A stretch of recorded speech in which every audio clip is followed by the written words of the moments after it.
Vamos falar sobre avaliação de desenho e indicadores. Quando a gente fala de desenho de uma política pública, significa que a gente está querendo visualizar a política antes dela começar, antes dela entrar em prática. Tá?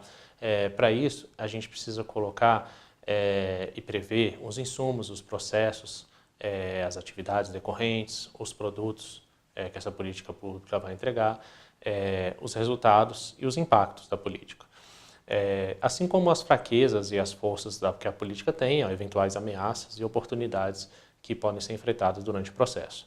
Basicamente, a gente quer responder a 3 perguntas básicas nesse sentido. Quais são os resultados esperados da política? Quais os recursos e as ações necessárias para que a política seja implementada? E quais são os fatores internos e externos que podem contribuir, atrapalhar ou mesmo inviabilizar a política? Bom, a boa implementação da política, ela depende essencialmente desse desenho. Tá? Para isso, a gente tem que observar as relações de causa e efeito entre as ações e os resultados. Uma metodologia para que a proposta se concretize, para que isso seja feito, é o modelo lógico, que permite o monitoramento de tudo isso. Tá? Bom, qual que é a ideia aqui? A ideia é que, sem essa definição de objetivos claros e de uma teoria a respeito do programa, a teoria do programa, fica ineficiente e fica difícil fazer uma avaliação de impacto da política.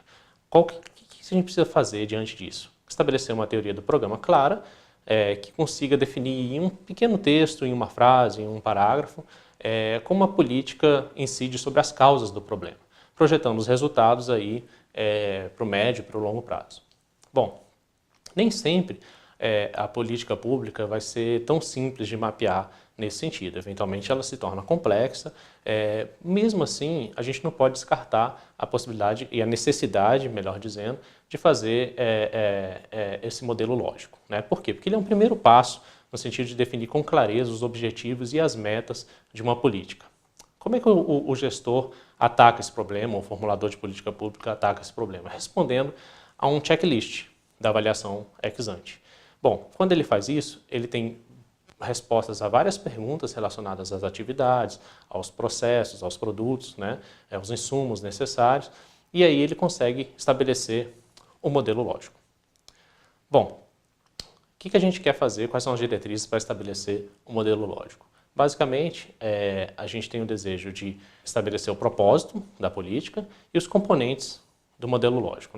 Estabelecer o propósito significa expandir a teoria do programa.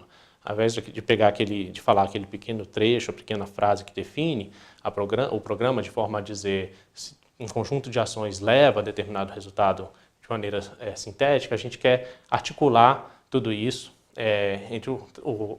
colocando relações causais entre o trabalho a ser realizado e o que se deseja alcançar com ele. Bom, o que isso vai permitir? Com o modelo lógico estabelecido, a gente vai conseguir identificar falhas na concepção da política, falhas de redundância, de inconsistência ou mesmo de expectativas irrealistas. Tá? Isso vai auxiliar no monitoramento da política pública. Bom, feito isso, estabelecendo todo esse propósito, a gente consegue falar dos componentes do modelo lógico.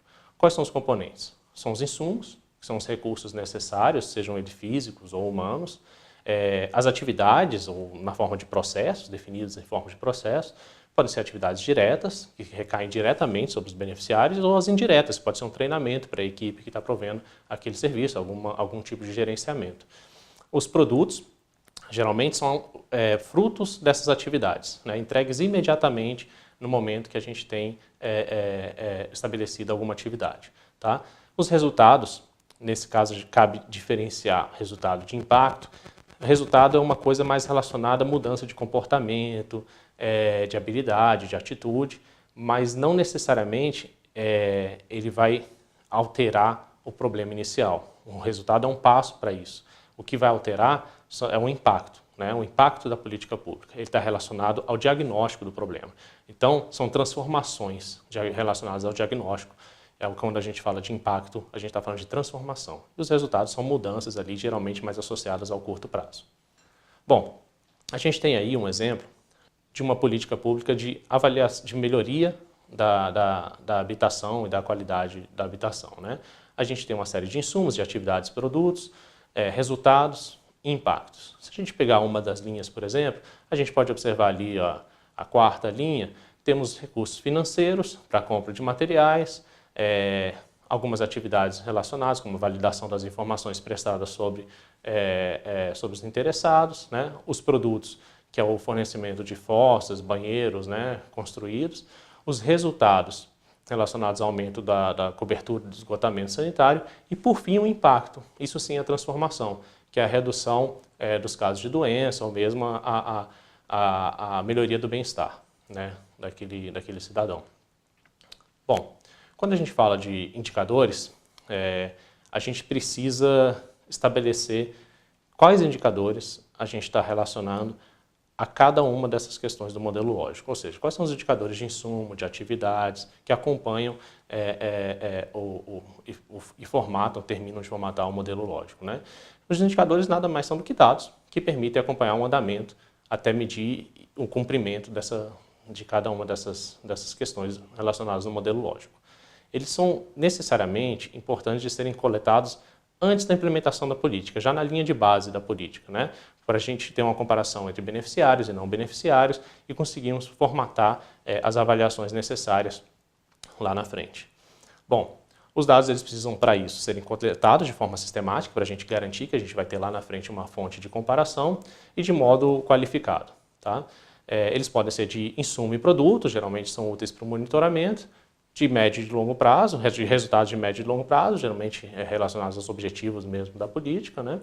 E o mais importante é que eles sejam pactuados internamente entre os gestores e os formuladores de política, de forma a que a política se estruture com base nisso, tá? E o modelo lógico fique bem claro e bem definido antes mesmo da implementação da política.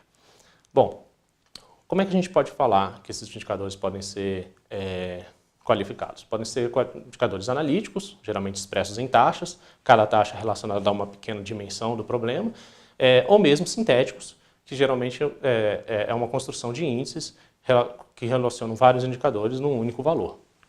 Bom, a gente pode definir os indicadores como indicadores de eficiência, que nada mais são do que indicadores relacionados à otimização ou desperdício do recurso, indicadores de eficácia, que demonstram se os produtos foram entregues no prazo fixado, e indicadores de efetividade, que são relacionados à satisfação, à confiança dos beneficiários com relação àquilo que eles estão recebendo. Bom, finalmente, quando a gente fala de vigência e fundamentação da política, é importante sim estabelecer quando aquela política começa e qual o prazo para que ela seja observada, ou seja, um ponto de controle ou um momento onde a política vai ser definida, se ela, a partir de algum diagnóstico ou de algum resultado, se ela continua, se ela evolui, se ela é contornada por outra forma, de maneira a definir aí essa prorrogação, a continuidade bem clara. Então, a política não deve começar e não ter um ponto de controle ou não ter quando terminar. É importante que isso aconteça ao longo de toda a implementação da política, né? Além disso, é importante que a política seja fundamentada em evidências, sejam feitas simulações, exercícios com numéricos de preferência, com relação ao que se espera para os beneficiários, de forma a deixar claro como a política contribuiria para resolver um problema, quais são as relações com outras políticas existentes, pode ser complementaridade, pode ser algum tipo de superposição, e definir as fraquezas, as forças da política, as oportunidades e as ameaças.